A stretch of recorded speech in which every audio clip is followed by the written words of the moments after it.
நம்ம மக்கள் வந்து மூட நம்பிக்கை மாதிரி அவங்க என்ன பண்ணிருக்காங்கன்னா இதெல்லாம் பாருங்க, இங்க வாங்க, இதுக்குள்ள புதையல் இருக்குதா தோண்டி இருக்கிறாங்க. அதுக்குள்ள உள்ள தோண்டி பாத்தீங்கன்னா ஒண்ணுமே இருக்காது.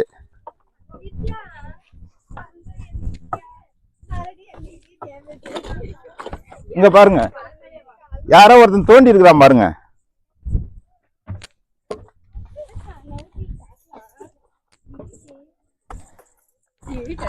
இது வந்து இவன் இது இங்க பாருங்க, இத வந்து இவன் உருவாக்கணும் பண்ணதில்ல, திருடம் பண்ணது. ஆக்சுவலா வந்து நான் சொன்னக்கூடிய அந்த கற்பதுக்கு மாதிரி இவங்க பண்ணிருக்கிறாங்க. அதாவது பூமிக்குள்ள பண்ணி மூடி வச்சிருக்கிறாங்க. அதுக்குள்ள ஏதோ இருக்குன்னு சொல்லிட்டு ஏதோ புதையல் இருக்குன்னு சொல்லிட்டு இது ஃபுல்லா கல் உள்ள இருக்கிற கல்லெல்லாம் வெளியே தோண்டி போட்டுக்கிறான் பாருங்க. இதெல்லாம் வந்து மனிதர்கள் வந்து மனிதர்களால் ஏற்படக்கூடிய தொல்லியல் சேதாரங்கள். இதெல்லாம் செய்யக்கூடாது.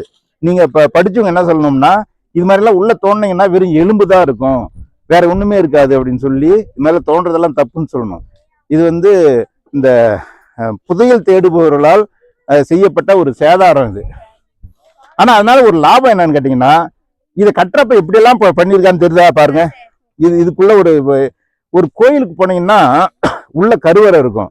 கருவறை சுத்தி ஒரு என்ன இருக்கும், ஒரு சுற்றுப்பாதை இருக்கும். பிராகாரம் இருக்கா, ஒரு கருவறை சுத்தி பிராகாரம், அதை சுத்தி மதில் சுவர் இருக்கும். அதனுடைய கிழக்கு பக்கத்துல ஒரு கோபுரம் இருக்கு இல்லையா? அதே மாதிரிதான் இந்த கோயிலையும் கட்டியிருக்கிறான். என்ன பண்ணிருக்கான், இது வந்து கருவறை மாதிரி இது சுத்தி வர்றதுக்கு இது வந்து ஒரு பேரிகார்ட் மாதிரி, ஒரு வேலி மாதிரி. இப்ப இங்கிருந்து பாருங்க, இங்கிருந்து எல்லாம் பாருங்க, அந்த கல்ல சென்ட்ரல் ஓட்ட தெரியுதா, வட்டமா தெரியுதா? அது பேர் தான் வந்து போர்ட் ஹோல். அதை எழுதிங்க, PORTHOLE, போர்ட் ஹோல். போர்ட் ஹோல்னா என்ன அர்த்தம்னா இடுதுளை. ஒரு கல்திட்டினுடைய மிக முக்கியமான பகுதி. அது வந்து எப்பயுமே கிழக்கு நோக்கி தான் இருக்கும். ஒரு கல்திட்டையை பாத்தீங்கன்னா அது எந்த டைரக்ஷன் உங்களுக்கு தெரியணும்னா அந்த ஓட்டையை பார்த்தே கண்டுபிடிச்சிக்கலாம். அந்த ஓட்டை எந்த பக்கம் இருக்கோ அது வந்து கிழக்கு பக்கம். புரியுதுங்களா? அதுதான் ஒரு டிபிக்கல் கல்திட்டையினுடைய அமைப்பு. அங்க இருக்கு பாருங்க, ஒரு 4 பக்கம் 4 கல்லு, அதனுடைய கிழக்கு பக்க கல்லுல ஓட்டை, புரியுதா? அதை சுத்தி வட்ட வடிவத்துல வந்து ஒரு கல் வேலி மாதிரி அமைச்சிருப்பாங்க. அதான் வந்து இந்த அமைப்பை வச்சுதான் பின்னால வந்து கோயில்களே உருவாகுது. ஒரு கருவறைக்குள்ள போற அமைப்பு, அதுக்கப்புறம் அதுக்கு முன்னால ஒரு முகமண்டபம், அதுக்கப்புறம் சுத்தி வர்றதுக்கு ஒரு பிராகாரம், அதுக்கப்புறம் மதில் சுவர், கிழக்கு பக்கத்துல ஒரு கோபுரம். இந்த அமைப்பு இருக்கு பாருங்க. இதனுடைய ஒரு புரோட்டோடைப் என்று சொல்லக்கூடிய ஆரம்ப காலம், தொடக்க காலம் இந்த கல்திட்டைகள். சரி, வாங்க அடுத்தது போலாம். இப்ப நீங்க யாராவது சந்தேகம் தான் கேட்கலாம். நான் சொல்றதுல வந்து நீங்க அப்சர்வ் பண்றதுடைய அடையாளமா ஏதாவது கேள்விகள் கேட்கணும். ஏன்னா காலேஜ் ஸ்டூடெண்ட்ஸ், சின்ன ஸ்கூல் ஸ்டூடெண்ட்னா சரி சொல்றாரு ஏதோ ஒன்று சொல்லிட்டு போகலாம். ஆனா உங்களுக்கு வந்து நான் சொன்ன உடனே நீங்க அதை அப்சர்வ் பண்ணி உள்வாங்கிறப்ப சில தடங்கல்கள்லாம் ஏற்படும். என்ன இப்படி சொல்றீங்களே, ஏன் இப்படி இருக்கும் அல்லது இப்படி இருக்கலாம் அப்படின்ற மாதிரி உங்களுடைய சிந்தனை, உங்களுடைய இது இருக்கு பாருங்க, கருத்து, அதை நீங்க அப்ளை பண்ணி பார்க்கணும். டிகிரி படிக்கக்கூடிய மாணவர்கள் வரலாறு சொல்லிக் கொடுக்கும் போதும் சரி, வேற எந்த கிளாஸ் எடுக்கும் போதும் சரி, சொல்லிக் கொடுக்கறத அப்படியே ஏத்துக்கிறீங்க. ஏத்துக்கும் பொழுது சில தடங்கல்களும் ஏற்படும். ஏன்னா நீங்க அப்சர்வ் பண்றப்ப ஏன் கிழக்கு பக்கம் வச்சாங்க அப்படின்னு ஒரு கேள்வி கேட்கலாம், ஏன் வட்டமா வச்சாங்க, இது மாதிரி தேவையில்லாம கேள்விகள் மாதிரி கூட தெரியும். ஆனா அதுல நிறைய விஷயங்கள் உள்ள இருக்கலாம். ஆகவே யார் கிளாஸ் எடுத்தாலும் சரி, நீங்க நிறைய நடுவுல கேள்வி கேளுங்க, டிஸ்டர்பா கிடையாது. அதனால உங்களுக்கு நிறைய நாலேஜ் வளரும், அல்லது உங்க சுய சிந்தனை வளரலாம், அல்லது சொல்றவங்க கூட தப்பா சொல்லலாம், அது சரி பண்ணிக்குவாங்க. புரியுதா? சரி. இதுல வந்து புதையல் இருக்குதுன்னு சொல்றாங்க. திருடன் வந்து இதெல்லாம் தோண்டி இருக்காங்க சார். ஏன் இதில் பாதியிலே நிப்பாட்டிட்டு இருக்காங்க?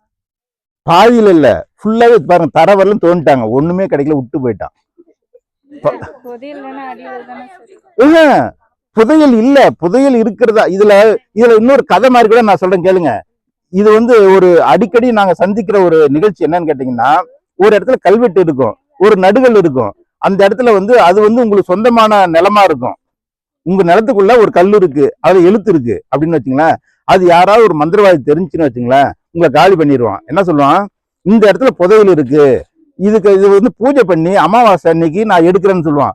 நீங்க ஒரு 10,000 20,000 காசு கொடுப்பீங்க, ஆடு கீடு எல்லாம் வெட்ட சொல்லுவான், எல்லாம் வெட்டுவீங்க, அவன் தோண்டுவான், எல்லாம் பண்ணுவான். ஆனா அவனுக்கு படிக்கவும் தெரியாது, உள்ள புதையல் இல்லைன்றது அவனுக்கு தெரியும். ஆனா உங்களை ஏமாத்தி அதெல்லாம் பண்ண சொல்லி கடைசியில் என்ன பண்ணுவான்னா, உங்க தலைச்சம் பிள்ளையோ யாரோ ஒருத்தர் பலி கொடுக்கணும்னு சொல்லிடுவான். நீங்க செய்வீங்களா? விரட்டி விட்டுருவீங்க. ஆனா அவன் இதுவரைக்கும் கொடுத்த காசை வந்து அவன் எடுத்து அப்படியே ஓடிடுவான். அவனுக்கும் தெரியும் புதையல் இருக்கு இல்லைன்றது. அதை வந்து ஏமாத்து வேலை, புரியுதாமா? ஏமாத்து உங்களை வச்சு படிப்பறிவு இல்லாதவங்களை வந்து சொல்லி ஏமாத்துறதுக்காக பண்றது. அதுக்கு அதை சில பேர் நம்பிடுவாங்க. சில பேர் என்ன பண்ணுவாங்க, சரி அவன் சொன்னான் இல்லையா அப்படின்னு சொல்லிட்டு அதை நம்பிட்டு வந்து செய்யறவங்க இவங்கெல்லாம். உள்ள ஒண்ணுமே இருக்காது. ஆனா அவன் சொன்னான் இல்லையா, அந்த மந்திரவாதி சொன்னான் இல்லையா, இது மாதிரி இருந்துச்சுன்னா தோணுனா உள்ள இருக்கணும். நிறைய இடம் இருக்கு, வாங்க வாங்க வாங்க.